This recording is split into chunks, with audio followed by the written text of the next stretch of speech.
Good day, dear friends. Well, that is a little introduction to the first part of my post-phaeton about Stalin. I explained why I choose Stalin as the hero of this, but maybe I will re-emphasize. I was looking for modern person about whom we know quite a bit, who is real serious victim of this disease, and he who spread its own, what's called, say briefly, state of mind to the large number of people, but not only as the result, horrible things has happened. And I was choosing between Hitler and Mao and Stalin. And Hitler, I came to conclusion, it's really primitive. Mao, I really don't know much, and not much is known. There are various sources which are as unreliable, both Western and certainly Chinese. And Stalin is relatively well known, and on top of that, I had a personal experience. I had a pleasure. I mean, it's not seriously, really.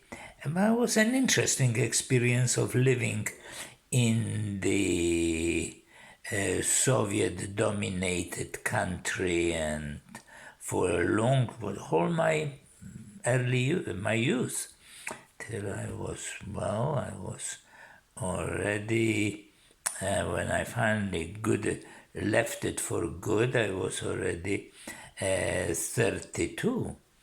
So I did. Well, I had my early childhood during the Holocaust, but as a child I didn't particularly knew much what's going on. I wasn't affected personally too badly. But Stalinism, I know perfect. And I was in Soviet Union twice. Once it was quite a long time. I stayed in Moscow with some exchange between Academy of Science. What I learned as far as my professional thing, I thought that Soviet computers were absolutely shitty. It was unbelievable. They have excellent designer, but technology was horrific. I haven't imagined something like that, but I was witnessing, and will tell you the anecdote. Was invited by somebody in this institute, which is Little Mathematics, something like that, and they have their super big, monstrous computer, and they were making programs to play chess. Okay. Something was going on, lights were flashing at that time, computer was a size of a medium-sized house, and was playing.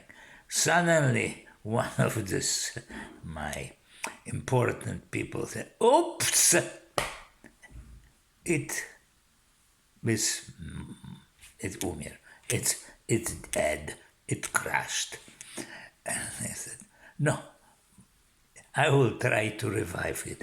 And I'm not lying. He's hooked with his fist few times into monster, and monster start working. That was the state of Soviet technology.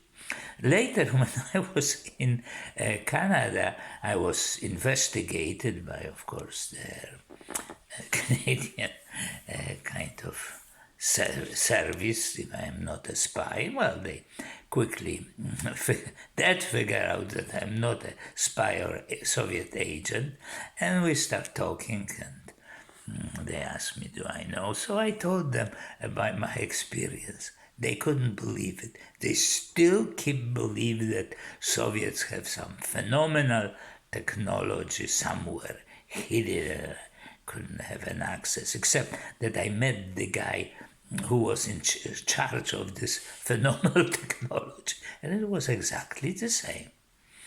Anyway, that is an anecdote. The rest you could read about Stalin, and you will see how a person can.